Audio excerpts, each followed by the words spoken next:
rift between Prince William and Prince Harry is well and truly still alive. Too many painful things have been said. Prince Harry has confirmed there's a serious rift between him and his brother William. In a controversial move, Princes William and Harry will not stand together when they farewell their grandfather, Prince Philip. The Duke of Sussex was the first to leave Balmoral following his grandmother's death, with some reports that his wife Meghan was told to stay away. It wasn't all about Meghan. There doesn't seem a path out of this current situation. They are the broken brothers.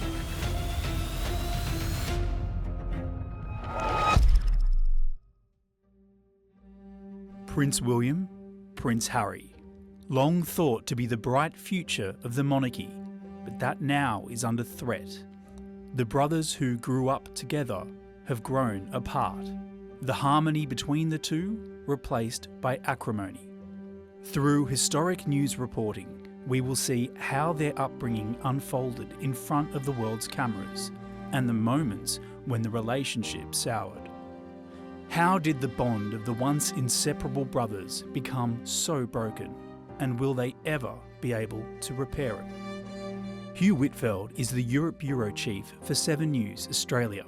He has reported on the royal family for years, through the highs and the lows, and witnessed historic moments firsthand.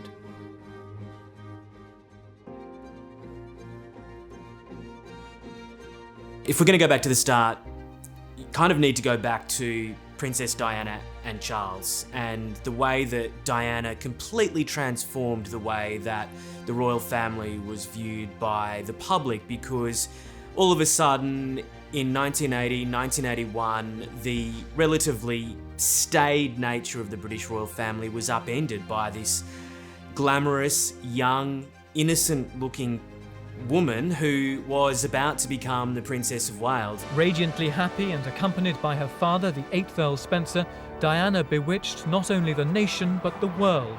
It meant there was a renewed interest and sense of glamour and mystique about the royal family, and new eyes watching them as well, because Princess Diana garnered so much press interest and general interest right around the world.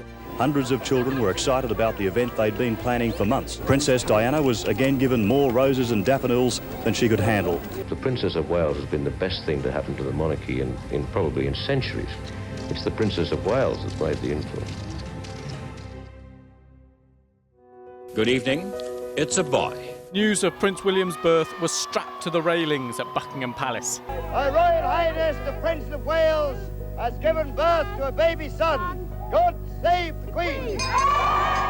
The young princess, still in her early 20s, alongside Prince Charles, standing on the steps of the Lindo Wing at St Mary's Hospital in Paddington, cradling this baby boy who would one day be king, was, you know, the dreams of all tabloid editors in London came true, and all of a sudden, women, men right around the world adored this not just young couple, but this young family. In September 1984, their second child was born, Prince Harry. In the 2 years since William had come into the world, Princess Diana had matured. She was now relaxed and confident, both as a princess and as a mother. Outside Buckingham Palace, many of the crowd had been waiting all day, and just before 6 o'clock, their patience was rewarded. Major Marsham of the Queen's household hung up the framed proclamation of the birth. It read, Her Royal Highness the Princess of Wales was safely delivered of a son at 4:20 p.m. today. I think once Harry arrived, all of a sudden there was this complete family. And these 2 young boys who were going to be raised largely, unfortunately for them, in the public eye, but with this somewhat innocent princess as their mother, and this young family, this idealistic family in a way, certainly in the way that they were presented to the public, with these 2, you know, very gorgeous little boys who were being shown around the world as the very image of the perfect family, and the way that the royal family wanted to be perceived. It's very clear that Diana wanted to be the best mother that she could be to those two boys, and you only have to look at the way that she wanted to be there for them, particularly when her marriage to Charles began to break down. Unfortunately, I think for all of them, much of the happy times that we see really did play out in public. You look at the vision of them coming down the water slide at Disneyland or Disney World in America, having the time of their lives, but in front of the full glare of the public. The Princess of Wales has agreed to Prince Charles's request for a divorce. A spokeswoman for the princess said that Diana will continue to be involved in all decisions relating to the couple's children, and she will continue to live at Kensington Palace. The divorce of their parents would have been enormously difficult, as anyone who's the child of divorce can appreciate. But to have it played out in full public view in what became known as the War of the Waleses would have been enormously difficult, and of course it will have impacted them. But the decision was made by Charles and Diana, probably led by Diana more than anyone, to keep the boys closer to home. And Eton is just across the Thames from Windsor. It's literally a 5-minute walk down the road. Harry's followed in his brother's footsteps ever since he was a toddler, from this West London nursery school, through Ludgrove, where he passed his common entrance, to Eton. Harry's been very clear in his memoir Spare that the relationship between the two boys wasn't always great when they were at Eton, and he's complained that William shunned him essentially and didn't really want to acknowledge Harry's existence. It's very clear that however much she tried to try and give them a normal upbringing, their lives are never going to be normal. They were never going to be normal. William was raised as a future king, and Harry was not.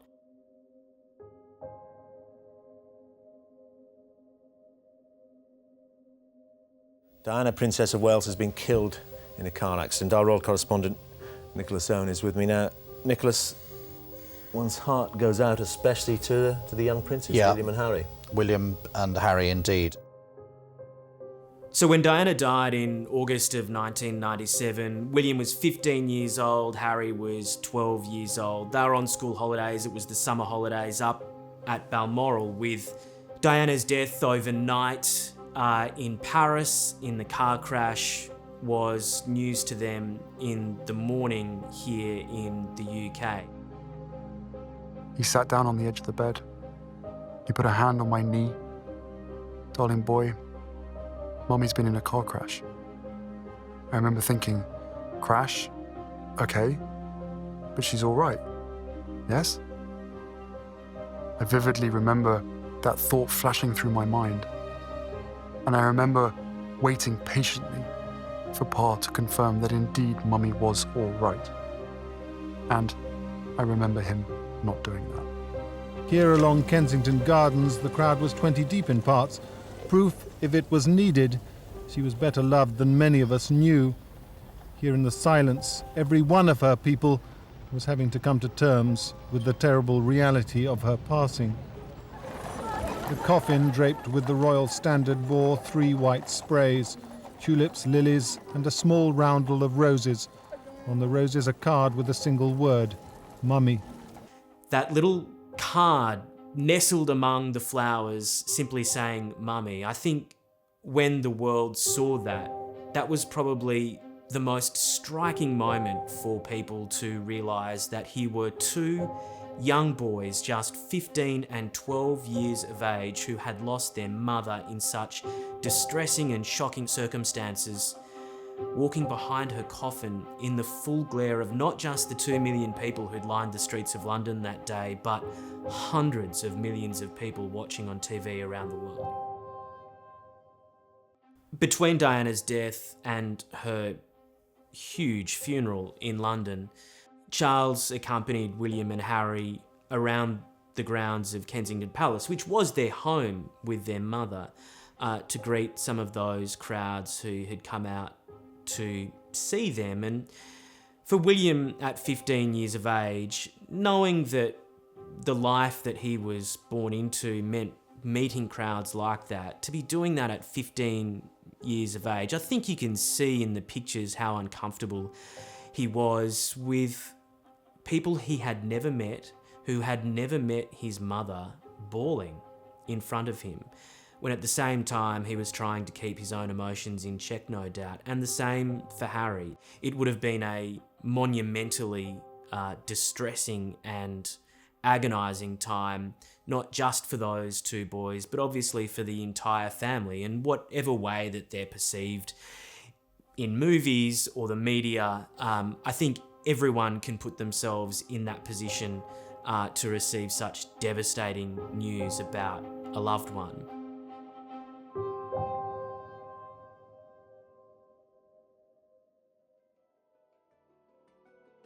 After the funeral of their mother, Harry and William returned to school. At Eton, they were largely out of the glare of the public spotlight. But as William finished school, followed shortly by Harry, their lives as young adult royals would see them open up to the public, gradually at first.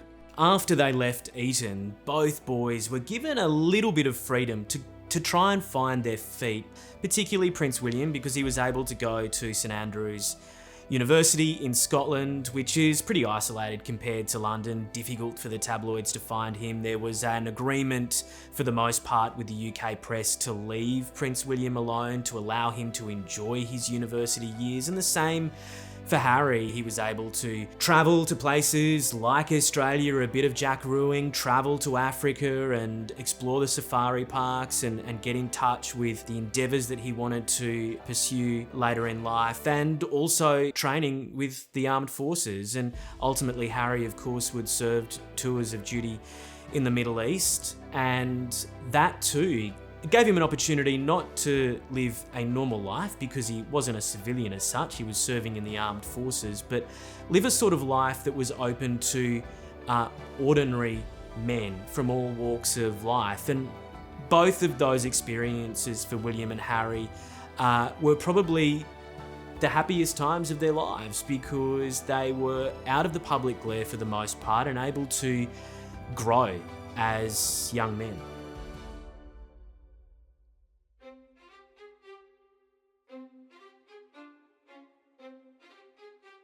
Harry, throughout his life, has been prone to lapses of judgment. It was in this pub near the estate that the 17-year-old is said to have been drinking and smoking cannabis.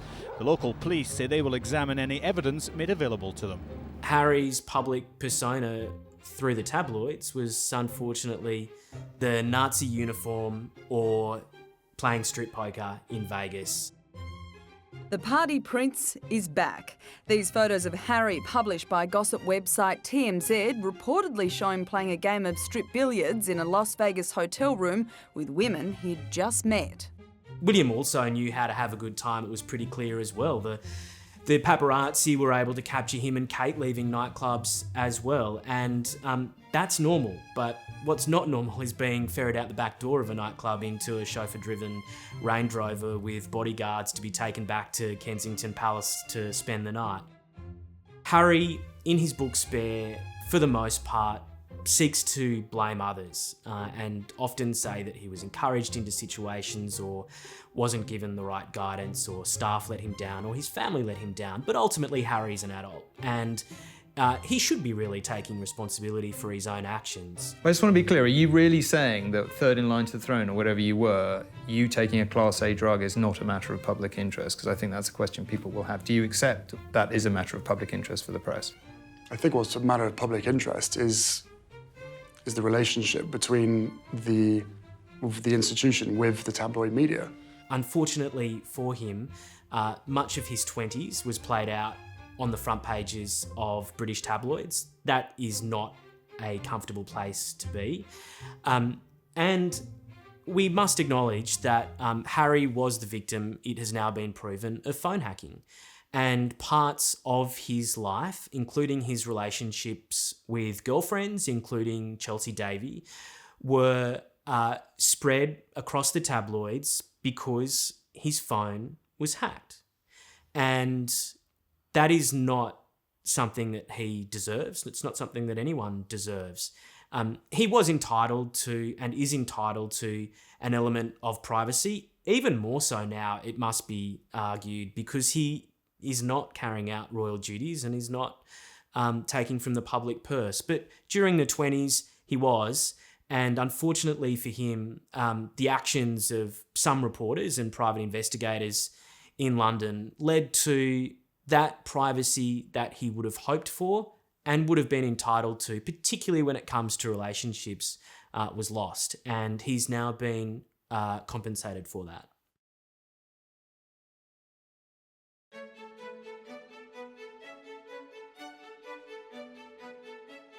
think it's very difficult to play, to look back at hindsight and play what-if history. But I think what Diana did instill in both boys was the desire from both of them to marry women that they loved. Both these men have looked to their heart over their heads when it comes to who they've married. And I think that Diana would have encouraged that. And the nation has a future queen. William has done much to give the royal family a more relaxed image. Now he is entering what seems a thoroughly modern marriage. Not so much stepping into the spotlight, but facing a firing line of flash guns. Prince William and Kate Middleton appeared before the cameras at Clarence House. Their wedding promises to be the biggest event in London between now and the Olympics. A small but determined crowd has set up camp by Westminster Abbey. Sleeping on the streets, a small price to pay for a front row seat to the wedding of the decade. And for the faithful, a preview of the main event thrown in for free. April 29, 2011, the new fairy tale was being written, and a commoner was marrying into the royal family and would one day be queen. Kate Middleton at the top of the aisle of Westminster Abbey, the place she will leave as a princess, stepping into the spring sunshine, the new royal couple, the Duke and Duchess of Cambridge. There were the new Duke and Duchess of Cambridge emerging from Westminster Abbey on a fantastic day in London, with crowds enjoying the fact that their future king had found the love of his life. And it's very clear that William has married his first love, essentially, in Catherine Middleton, now the Princess of Wales, taking on Diana's former title.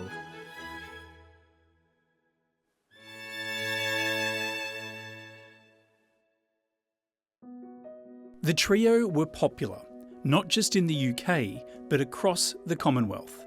This was crucial to addressing an ongoing issue for the monarchy: the need to strengthen public support and to override the Republic movements. I think from the public's perception, over the next couple of months and couple of years, as William and Kate found their feet with their public roles and the sorts of issues that they were going to campaign on, that for the most part, it seemed as though Harry had found a sister as well. They looked like the perfect trio, the perfect family, and William and Kate seemed quite happy to have Harry at many of their events. At that time, there were two really powerful images for the royal family, because keep in mind, Charles had married Camilla, and the boys maybe weren't very happy with that relationship in the early years. William certainly has come to accept it. So the two big key weapons that the royal family had, particularly when it came to the Commonwealth, was Prince George, who William and Kate had taken to Australia, dubbed certainly here as the Republic Killer because he had been embraced by Australia so much. But also this trio of William, Kate and Harry, who were able to campaign together as young adults and embrace issues that young adults wanted to talk about. The key issue that they were working together on was mental health, and heads together. We have seen time and time again that unresolved mental health problems lie at the heart of some of our greatest social challenges. Heads Together wants to help everybody feel much more confident with their everyday mental health. The three of us, working with all of you in this room and others who will join us along the way, want to come up with practical ways of providing everyone who needs help with the right support and care.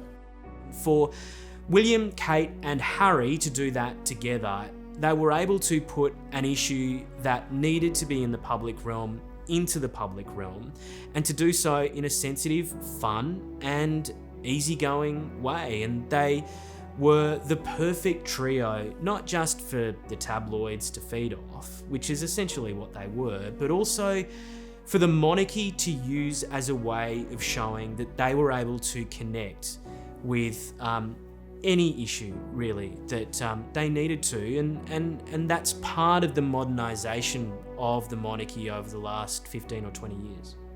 At that time, though, when Harry was single, he did give an interview in New Zealand where he did say, for the most part, that he was really keen to find someone that he loved and to have that relationship that William and Kate had, a very easygoing, loving relationship that was able to be essentially shown off to the world. Does that feel like a big pressure to you, though, to make the right decision going forward? You presumably don't want that tag of a party prince. No, I've never wanted that. But as I said, you know, if people can genuinely trust that I'm going to make the right decision, and that whatever it is, hopefully I will make them proud and make other people proud, then so be it. Seeing your brother settle down, does that put, not pressure, but does it make you think, actually, I'd quite like to settle down, have kids? But isn't that the same for everybody? You know, there comes times when you think, right, now's the time to settle down, or now's not, whatever the way it is. But I don't think you can force these things. You know, it'll happen when it's going to happen. Of course, I'd love to have kids right now, but yeah, there's a process that one has to go through. And you know, tours like this is great fun. Hopefully, I'm doing all right by myself. It would be great to have someone else next to me, to share the pressure. But you know, time will come. Whatever happens, happens, I guess. I think that was probably the first time that we kind of got a sense that Harry was probably a little bit lonely in his personal life and was keen to find someone.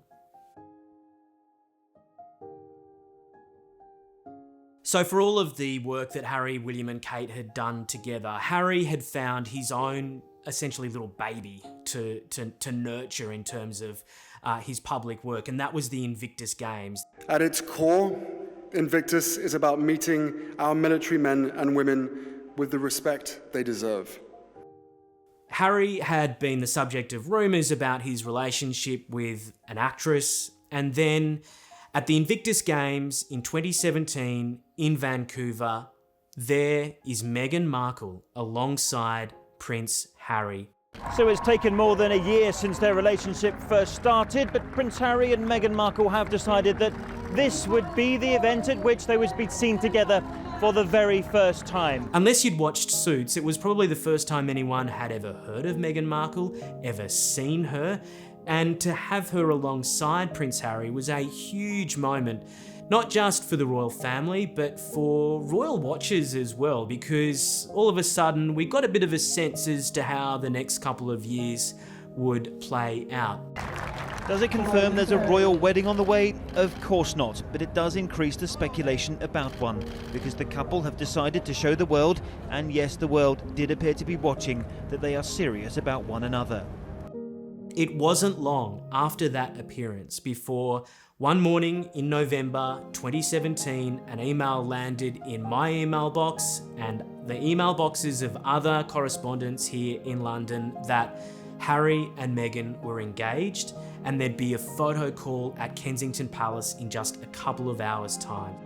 Is coming up to 2 o'clock. This is the scene in the gardens of Kensington Palace where Prince Harry and his bride-to-be, the American actress Meghan Markle, will emerge in just a few minutes. We scrambled down to the palace, to the gardens there. We were all arranged around the reflection pool in the gardens at the home where Harry had been raised alongside William by his mother and where he had been living as a young man. And it turns out that Meghan had been spending nights at Nottingham Cottage, where Harry was living, this pokey little cottage off to the side of the palace building itself. And down the steps they walked, Harry and Meghan with the ring on. It was a bit of a surreal moment to see, because there was Harry, proud and happy and a little bit nervous as well. And I think it gave us a sense that he was cautious. He was treating this with a sense of trepidation because he knew what had happened to his mother, and it was a real moment, I think, where we saw just how protective he was going to be of Meghan.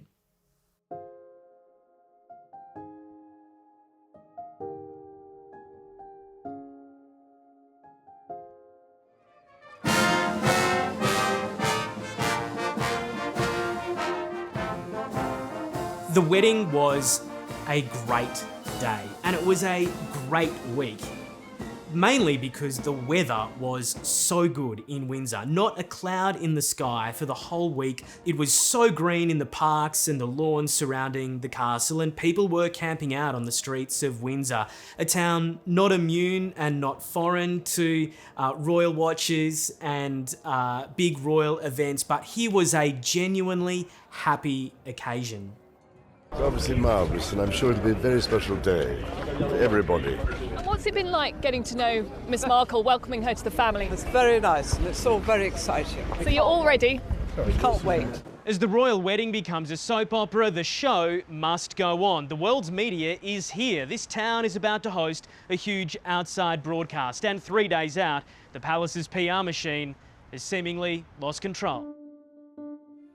Unfortunately for the Windsors, nothing ever really goes to plan. There's always a curveball, there's always an issue, something always upsets the narrative. And on the occasion of Harry and Meghan's wedding, it was Thomas Markle. All weddings are prone to family drama, but this weekend's royal wedding had it with the world watching. A Hollywood fairy tale would not be much of a summer blockbuster without a crisis and some colourful characters. And they claim he's been staging photos to sell to the world's media. The Mail on Sunday published this video as evidence. Thomas Markle and paparazzi snapper Jeff Rayner are in it. Meghan's 71-year-old father is photographed lovingly looking at articles of his daughter and Harry online, but it's said to not be a chance encounter. Images of Mr. Markle getting fitted for a suit were also said to have been staged for money. It immediately caused alarm bells everywhere because nobody really knew who Thomas Markle was. We knew that Doria Ragland, who was Meghan's mother, was very close to her daughter, but who was Thomas? Who was Thomas Markle, the lighting director for TV sitcoms in Hollywood? Would he be coming to the wedding? Would he be walking his daughter down the aisle? And then just a few days before, news that Thomas, under the stress potentially of the tabloid headlines that had been generated by these photos, had suffered a heart attack. Could Harry and Meghan contact him? There were text messages apparently being sent backwards and forwards, phone calls to try and track Thomas down to make sure that he could make the wedding of his daughter. Ultimately, he didn't come, and it was Prince Charles, at the time, walking his daughter-in-law down the aisle. Obviously, proud as punch that his son had found a woman to love and to marry. And it was the perfect image, and it was, for the most part, the perfect day. The crowds were so happy. People had flown in from around the world, including Australia, to be there. 100,000 people lining the long walk. Their only glimpse of Harry and Meghan riding past in the carriage for a brief moment after waiting out, in some cases, days to be there. But everybody loved it. It was perfect.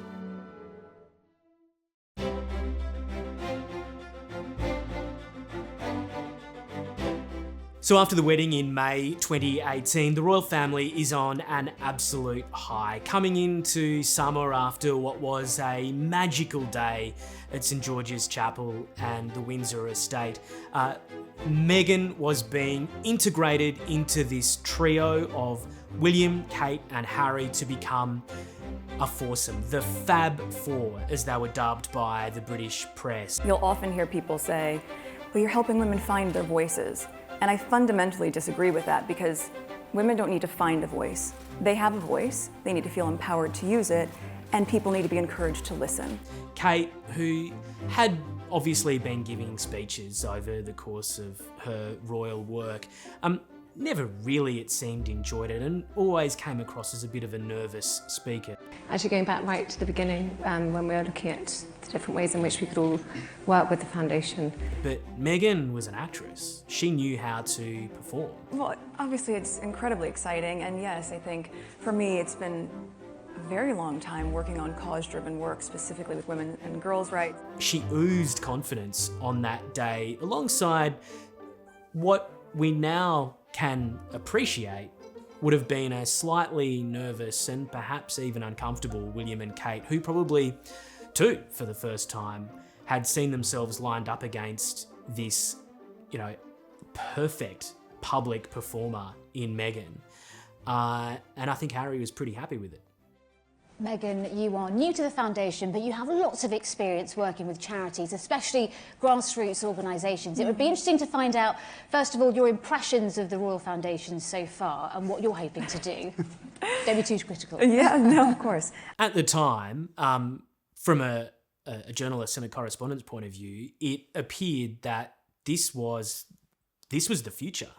This was the future of the royal family. The future king, William, the future queen, Kate, and yes, the spare in Harry, but this star couple in the Duke and Duchess of Sussex as they had become. And I think looking ahead, it appeared to all of us that William was going to always obviously take the lead and couldn't always say the things that Harry and Meghan could because he was going to one day be king. But it appeared that Harry and Meghan were always going to be there to support his brother and the future queen and make sure that this monarchy was able to move into the future in a positive and modern way. Ultimately, behind the scenes, things were falling apart at the seams.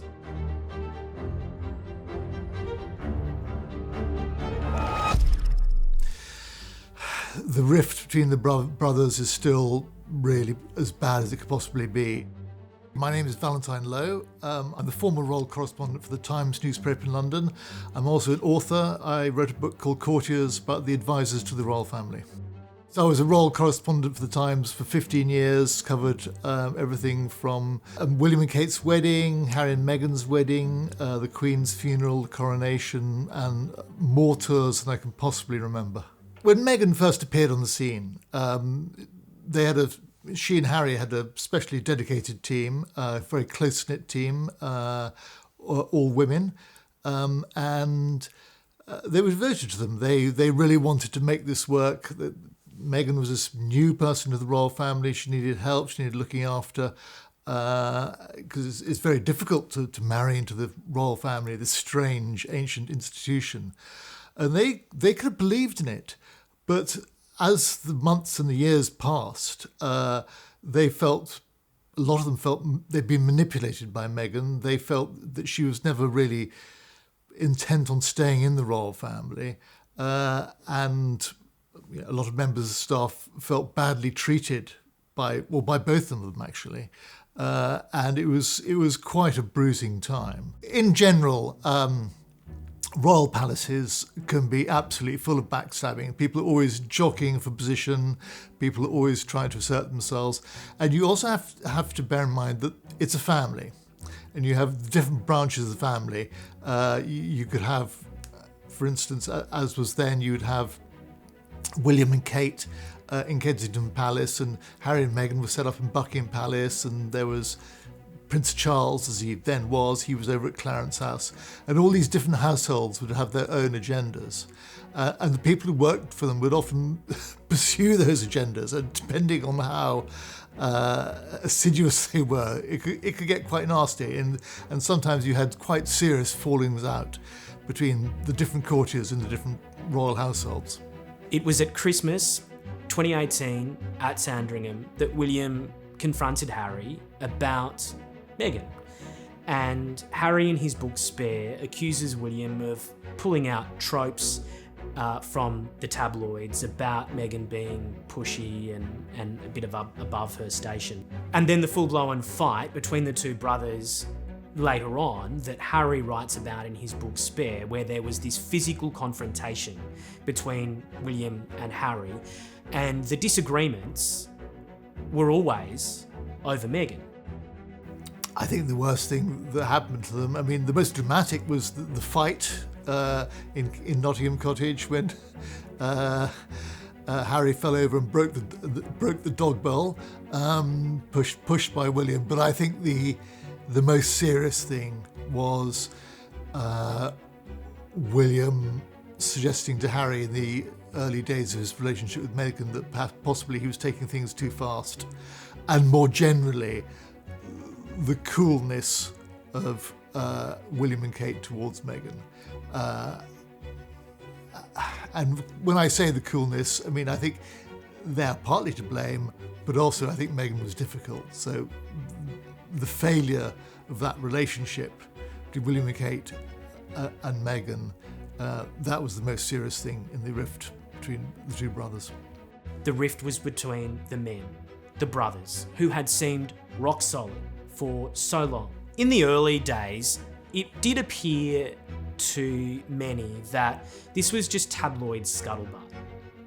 But ultimately, it's all been proven true, because Meghan, according to her, was made to feel uncomfortable not just by William and Kate, but by other members of the royal family, and it all ultimately led to Megxit.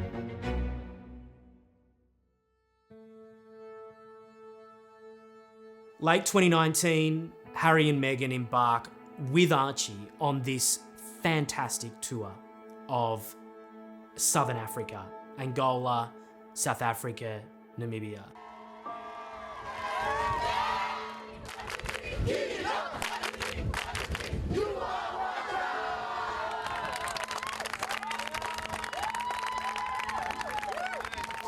And the headlines were perfect. They were everything that they should have wanted.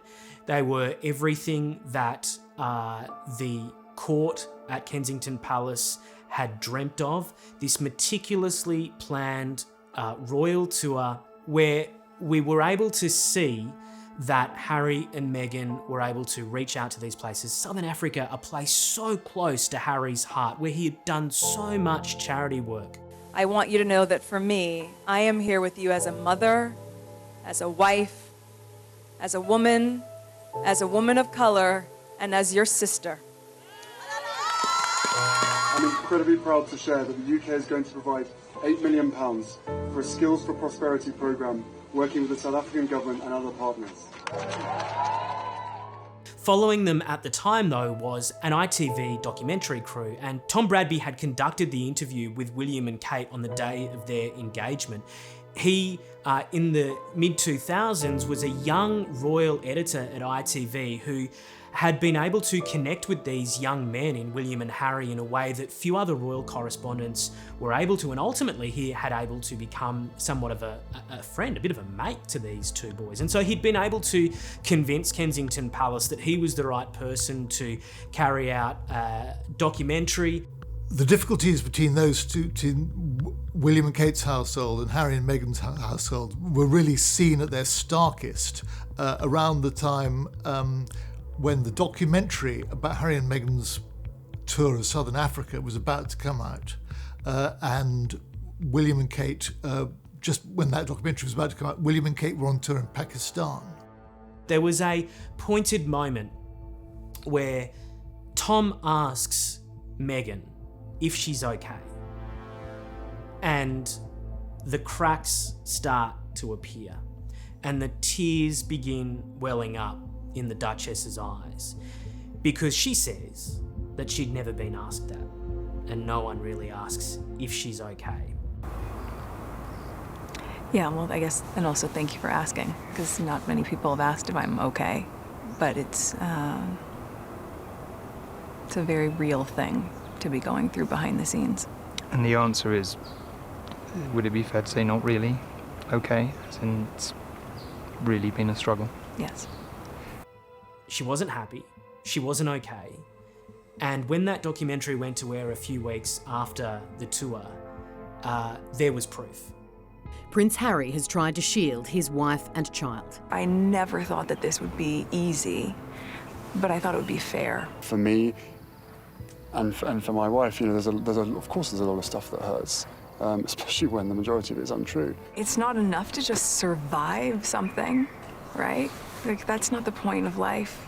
You've got to thrive, you've got to feel happy. Harry has been shown as a vulnerable young prince, still struggling with the loss of his mother and trying to protect his family from what he sees as a very real threat. There was a lot of bitterness in William and Kate's household because that story, when that came out, that made headlines everywhere, and it rather slightly overshadowed William and Kate's tour of Pakistan, which was a big tour for them. So there were definite rows between the two households then, and yeah, some serious conversations. But at one point, William thought, well, you know, my brother is obviously in a bad state. And this is when he got back. He wanted to go and see him. And they were speaking, I think they were speaking by WhatsApp.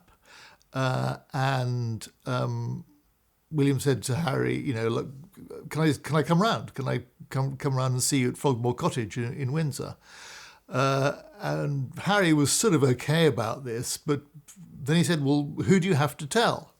And William said, well, you know, I have to tell my private secretary because I have to change my diary, I have to change my arrangements. And Harry said, well, don't come, because if you tell your private secretary, if you tell your people, your staff, it's going to leak, and I don't want it to leak. So the level of mistrust between Harry and Meghan's people and William and Kate's people was that bad that brother couldn't see brother when he was having a hard time. Yeah. After the documentary airs, the pressure is building because it's opened the door, particularly for the British press, but also the US press as well, that is not immune from criticism in all of this, to start questioning Meghan's role, the relationship between Harry and Meghan, and the relationship between both of them and the rest of the family. Just days after leading the press pack through 4 countries in southern Africa, Prince Harry, with reporters and photographers in tow, chronicling his charity work for the world to see, news of another front opening up in the escalating battle between the Sussexes and Britain's tabloid papers. We have proof now that things aren't right. Behind the scenes on this tour though, Harry and Meghan are engineering their first legal action against the tabloid press for what Harry perceived to be intrusion into his private life before Meghan arrived. He's been alerted by lawyers to what they considered to be phone hacking, press intrusion, blagging by sources that resulted in those tabloid stories being published about Prince Harry during his years before Meghan. 2 lawsuits filed in London's High Court, the Duke of Sussex against News Group and another against MGN. Prince Harry is claimed to be among those victims, potentially when he was a teenager. Buckingham Palace confirming the lawsuits relate to the illegal interception of voicemail messages. It was a very difficult time. But one thing you have to remember is that it wasn't all about Meghan. One shouldn't make the mistake of blaming Meghan for everything, because what you have to realise is that Harry was actually pretty unhappy before she turned up. His battles with the media long predated Meghan's arrival. And one of the most interesting and perceptive things that someone said to me while I was researching my book, this is someone who'd been close to Harry at one point, he said he didn't like what he and Meghan had done.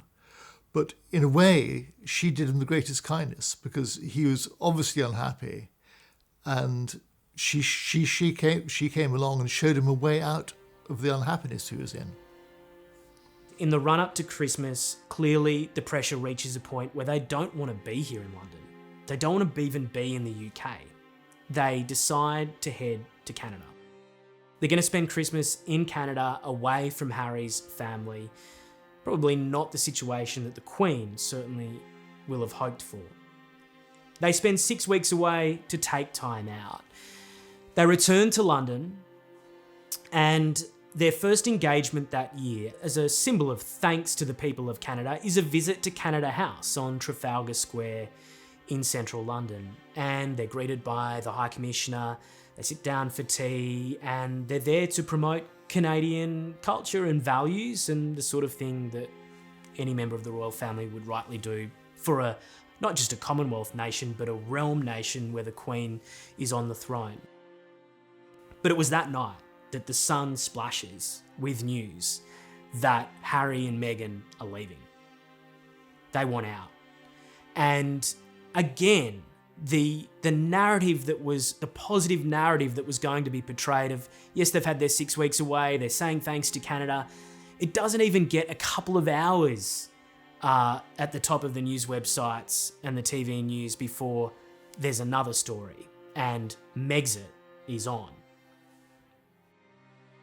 Harry and Meghan going rogue, resigning from the royal family. The way this has been handled is simply chaotic. The Sussexes, determined to do things their way, did just that, announcing the bombshell on Instagram.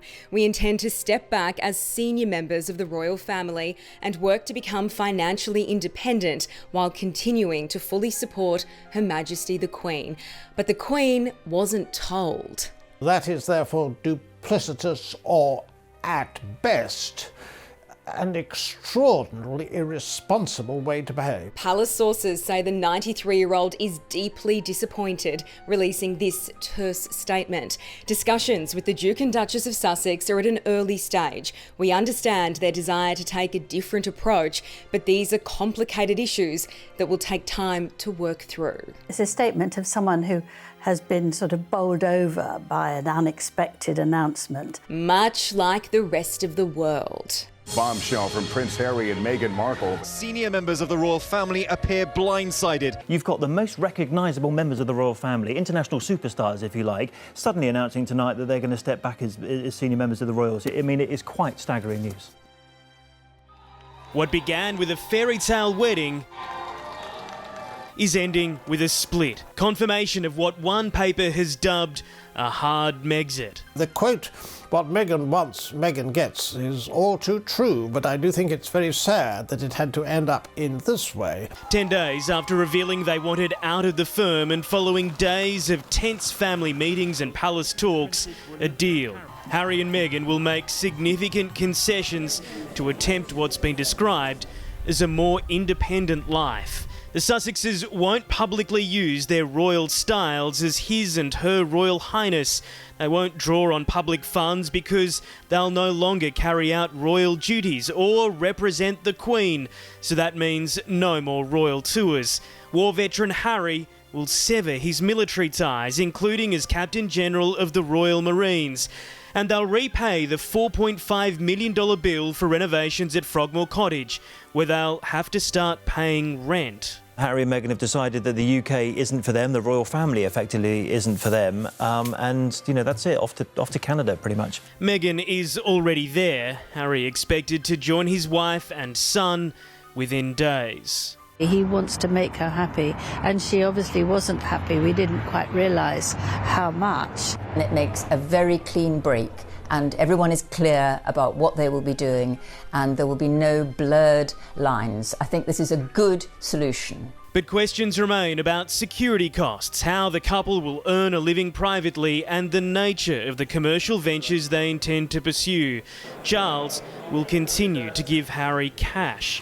From the Queen today, Harry, Meghan and Archie will always be much-loved members of my family. I recognise the challenges they have experienced as a result of intense scrutiny over the last 2 years and support their wish for a more independent life.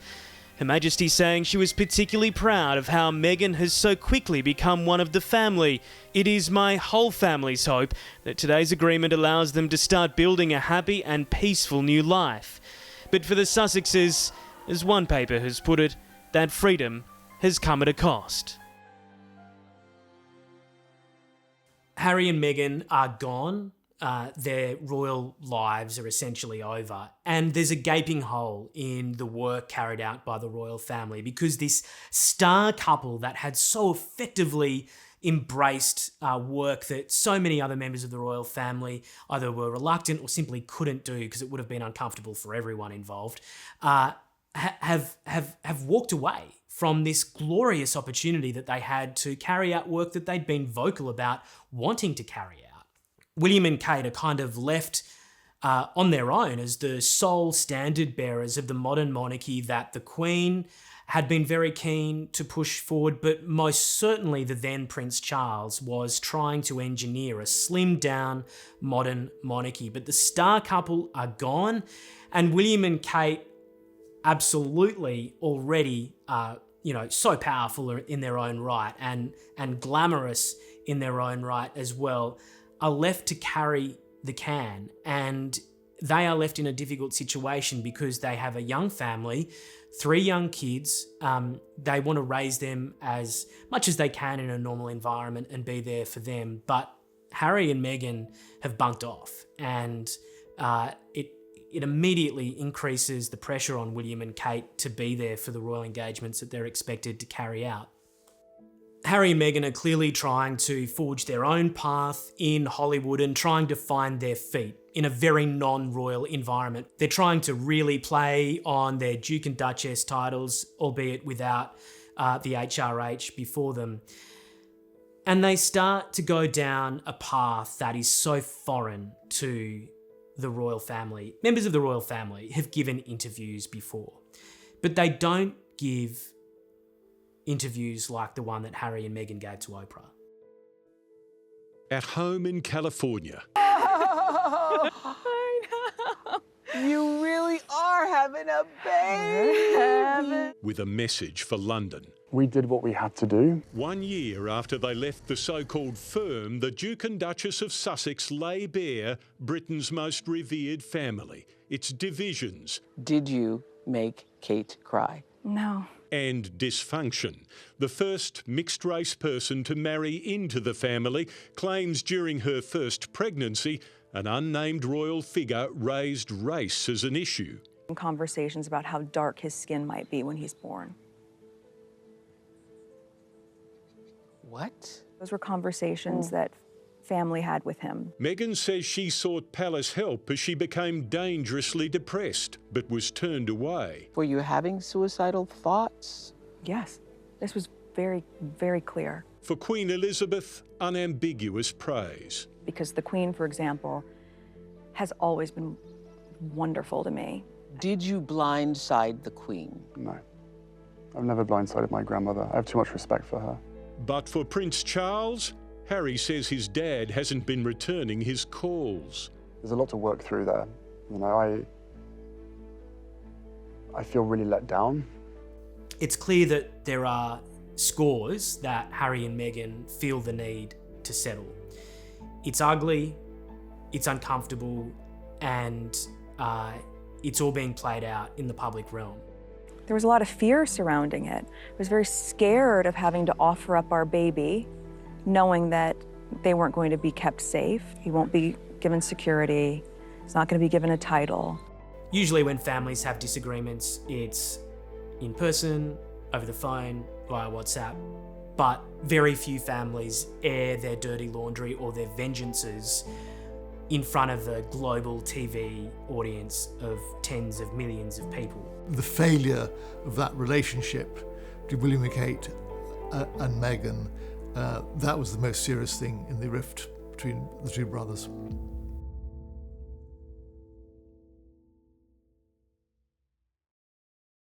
Just 1 month after the bombshell Oprah interview aired, the House of Windsor was rocked again with the passing of their beloved patriarch. In April 2021, the sad news emerges that Prince Philip has died. He'd been sick for some time, obviously. He'd been in and out of hospital here in London.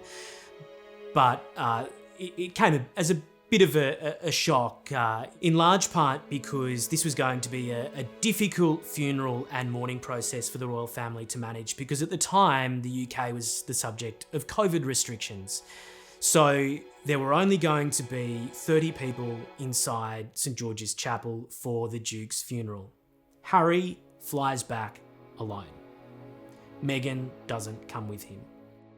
More than a year since they were last together in person, a month since Harry told the world William is trapped, now a chance to heal. The friction that we are told has arisen is a friction better ended as speedily as possible. Speaking to the BBC, former Prime Minister Sir John Major, who was appointed as a special guardian for the brothers after Diana's death, the only British politician invited to the Sussexes' wedding. A shared emotion, a shared grief at the present time because of the death of their grandfather, I think is an ideal opportunity. I hope very much that it is possible to mend any rifts that may exist. Prince Philip, who endured his own difficult childhood, nurtured his grandson Harry to follow in his footsteps. Both served in the armed forces. The Duke was in hospital when those damaging accusations against the family were made in last month's interview. Philip's funeral on Saturday will be held at the same chapel where the world watched Harry and Meghan wed in 2018. This time, all eyes will be on a different relationship as Harry and William stand side by side.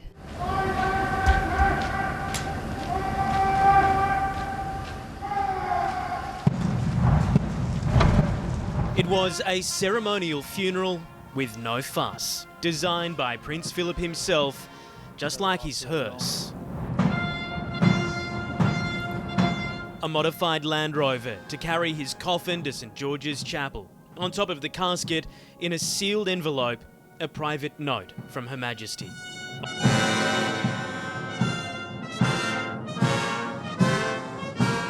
On the toughest of days, the Duke of Edinburgh's children and grandchildren took the long walk to the chapel following the Land Rover. Today there would be no military uniforms as traditionally worn, the Queen ordering them instead to wear suits with military medals to avoid controversy. Charles and Anne taking the lead, but it was William and Harry most people were watching. Her Majesty making the journey in her Bentley with her lady-in-waiting. It was our first glimpse of the Queen on her day of heartbreak, wearing a face mask according to Britain's COVID rules. Then, at 3 p.m, as the Duke's coffin reached the chapel entrance, gunfire, as the United Kingdom fell silent in a mark of respect. Number one! Number one! Fire! Fire!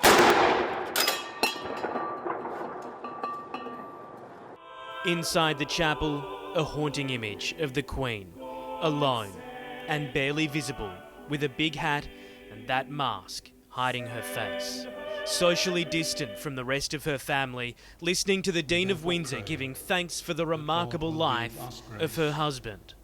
With grateful hearts, we remember the many ways in which his long life has been a blessing to us. We have been inspired by his unwavering loyalty to our Queen, by his service to the nation and the Commonwealth, by his courage, fortitude and faith. At the end of the funeral, there's a moment where it appears that Kate engineers a small walk and talk between the two brothers. It's the first public rapprochement that we've seen in many, many months between the two brothers, who it is now absolutely clear, and it is without doubt, that there is a rift between the two of them. Surely one image that would gladden the heart of the Queen on such a day. Well, it is often said that funerals are moments of reconciliation, and that is a sight, let's be honest, that many people really wanted to see. Not least those in the family themselves. It looks like that the funeral might be the moment where these two young men who've lost a grandfather that they deeply adored might be able to mend those bridges and to bring some happiness to their father as well, who's clearly distressed at the way that this relationship between the two boys has fallen apart. Unfortunately, it didn't last long.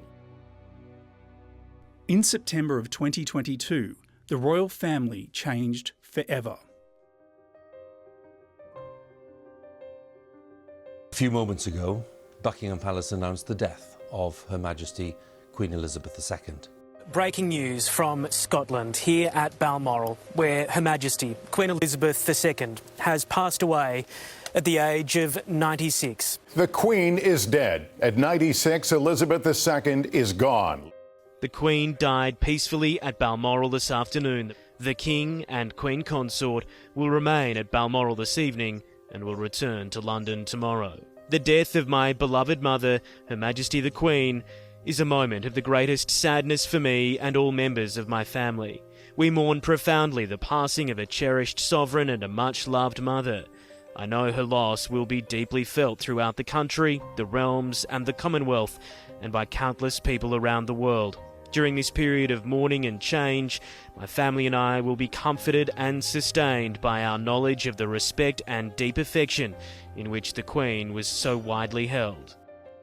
September 2022, the Queen's death catches many people off guard. Yes, we knew that she was sick, but just a few days before, we'd seen the Queen, albeit looking frail, at Balmoral for the changeover between Prime Ministers Boris Johnson and Liz Truss. That happened on the Tuesday, but by the Thursday, Her Majesty had died. It is a day of great loss, but Queen Elizabeth II leaves a great legacy. And there is a scramble, my members of the royal family, to get to Balmoral to try and be there in time.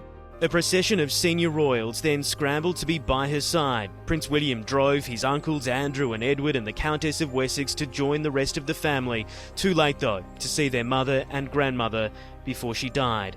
Prince Harry also rushed to Balmoral alone, visibly upset, more than an hour after her death was announced to the world.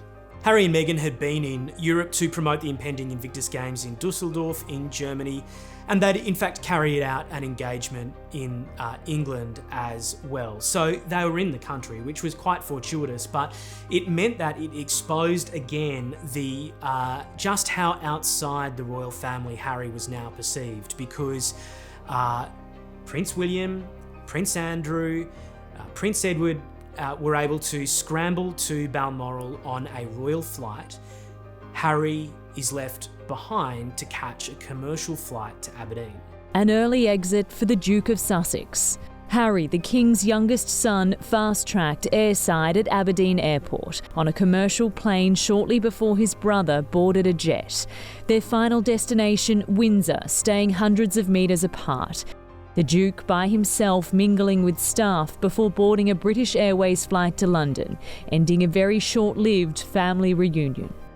So if Harry felt like he was on the outside, there was proof that he most certainly was, albeit to some extent of his own making, because keep in mind it was Harry and Meghan's decision to leave royal duties.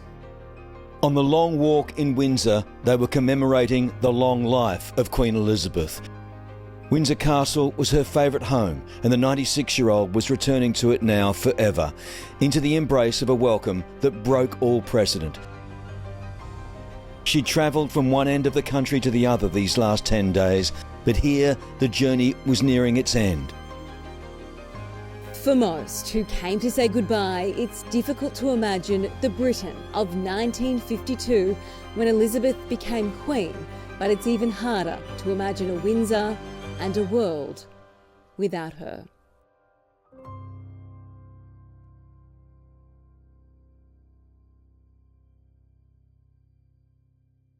After the passing of the Queen, Prince Harry made an announcement.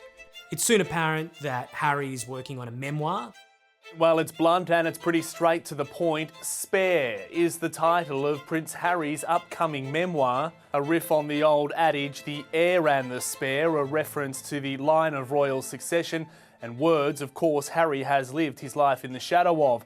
Publisher Penguin Random House says that for Harry, this is his story at last, and it's told with raw, unflinching honesty, and that should, royal watchers say, raise nerves within the palace. The memoir will chart Harry's childhood, his mother's death, and the reasons why he decided to move his family to the United States.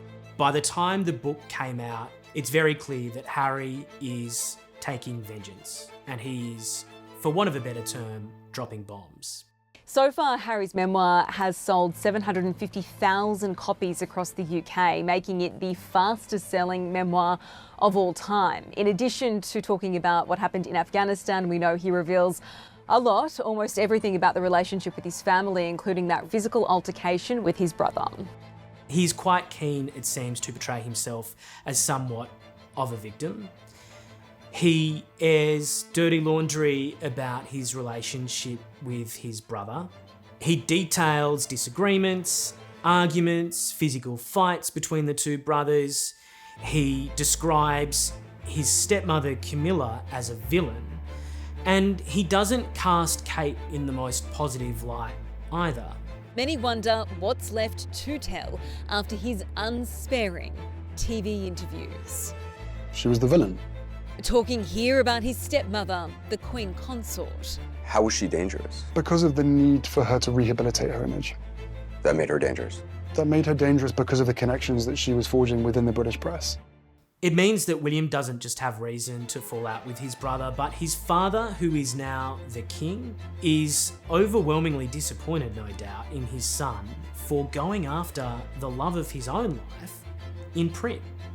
The Windsor home was a wedding gift from Harry's late grandmother, but after the publication of his explosive memoir in January, the king has reportedly offered the keys to his brother, Prince Andrew, the Duke of York resisting the pressure to downsize from his current mansion as old family tensions dominate a new reign.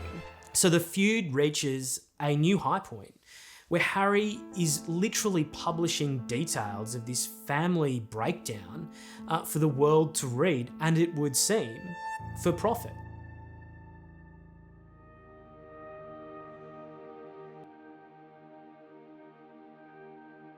A new dawn over Buckingham Palace, King Charles III, its new primary resident, the new normal after the world saluted Queen Elizabeth II for the final time. Buckingham Palace, the place where Charles was born, today marked new beginnings. He and Queen Camilla carried in the Australian-made Diamond Jubilee coach, drawn by 6 Windsor Greys and escorted by 200 cavalry, in the King's procession. Everything precision planned except for the weather. They say long to reign over us, and today it did. In a word, miserable. But the crowds didn't flinch, and nor did the troops. It looked spectacular. The bells announced the arrival of the ceremony's final guests, Charles and Camilla. They were followed by the Prince and Princess of Wales and their children. Britain's last coronation was for the Queen, 1953. Charles was 4. Since then, this place has hosted her funeral and that of ex-wife Diana's, personal low points. Today, a life high. The climax of the day, his life, the crowning. At over 2 kilos, it's extremely heavy, the symbolic weight far heavier. 74-year-old Charles Philip Arthur George, King Charles III. It will be a popularity boost the monarchy desperately needs. But in the meantime, Charles, the caretaker king, could today at least sing along with the fans. Happy and glorious. Charles is now the king, and he would have no doubt dreamt that and hoped that his 2 sons, his 2 precious boys, would have been there to support him during his reign.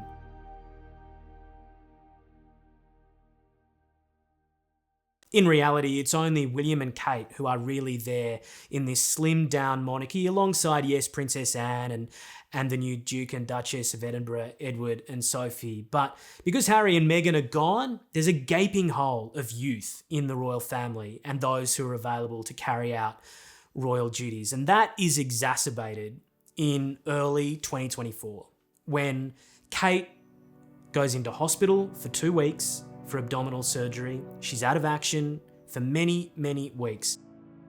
When it comes to Princess Kate's recent health woes, they've stayed mum. Kate Middleton, the Princess of Wales, was admitted to the hospital for a planned abdominal surgery. The precise details are top secret, with reports suggesting the Duchess is determined to keep her health battle private.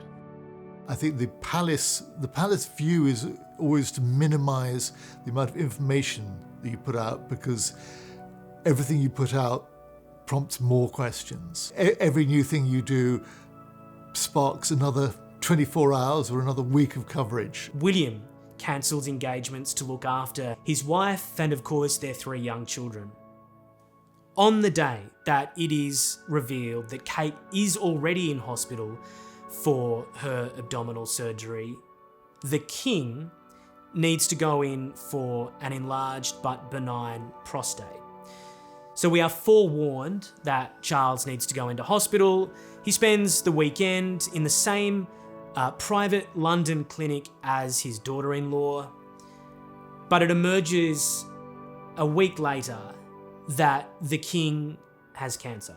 It's the mantra the royals have lived by for decades. Never complain, never explain. But not anymore. In January, King Charles underwent surgery for an enlarged prostate.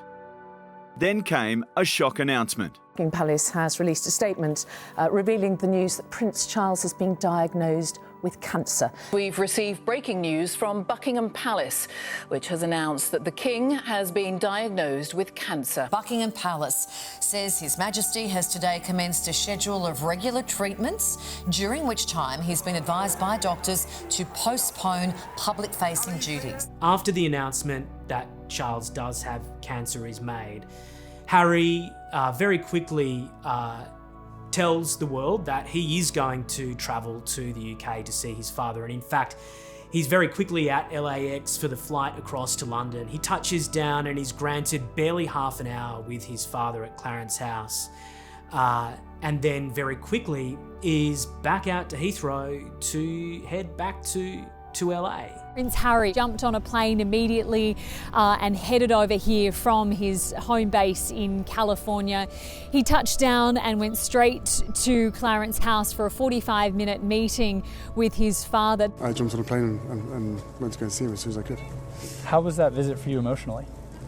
Look, I love my family. The fact that I was able to get on a plane and go and see him and spend any time with him, I'm grateful for that. What's sort of your outlook on his health? That stays between me and him.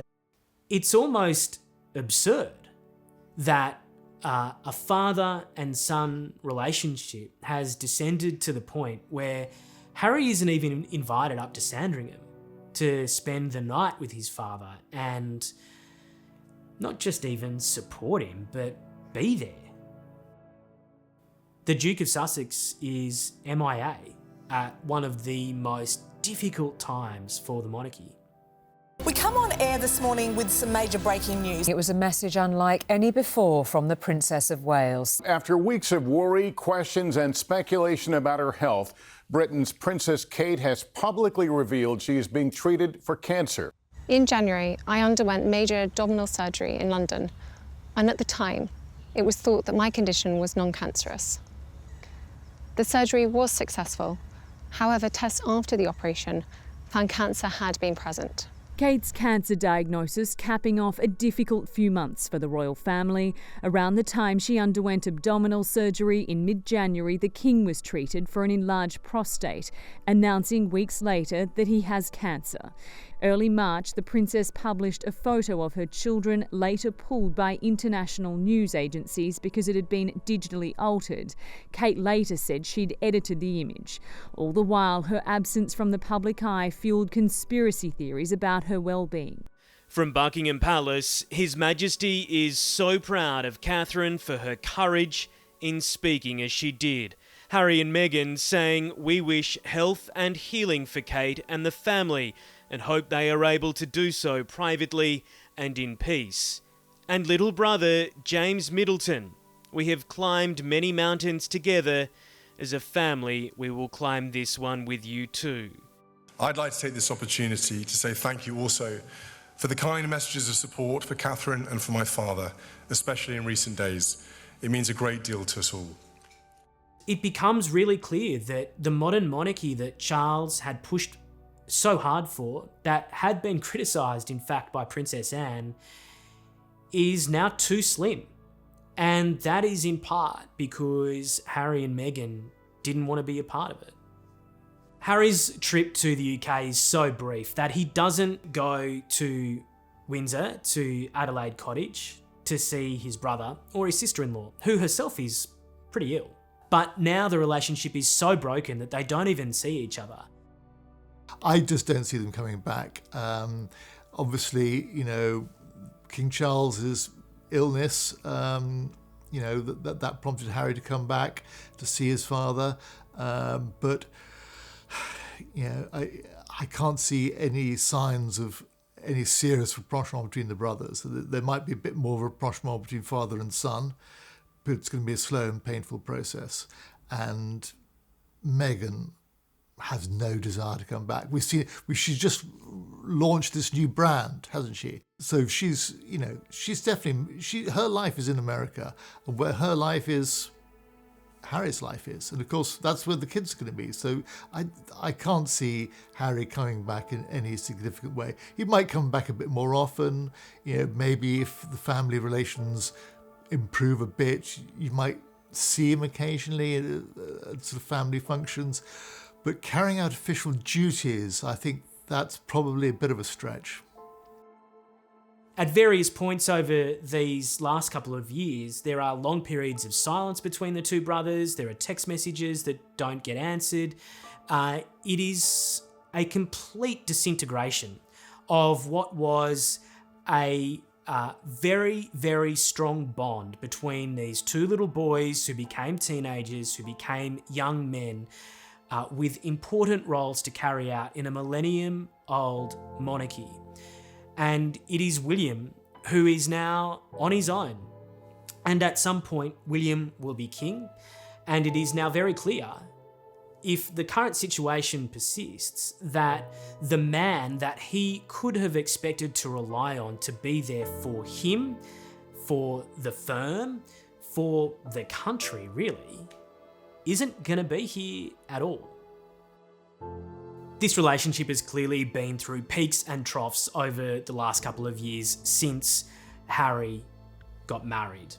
But it would appear that right now, this relationship is so broken that it appears so irretrievable. Not even the king's diagnosis has been able to restore or repair any element of this relationship.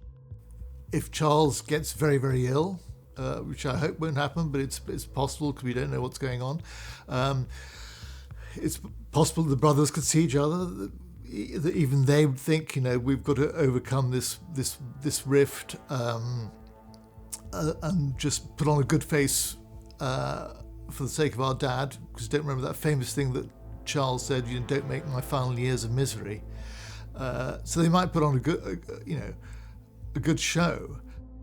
If there was a low point, this right now is one of them. I don't think there's any chance of them having a serious reconciliation in the near future. Too many painful things have been said for those wounds to be healed at any time soon. The relationship is so broken, potentially so irretrievable, that it's going to clearly take potentially another cataclysmic event to change things. We don't know what that might be, but for the most part, they are the broken brothers, and there doesn't seem a path out of this current situation.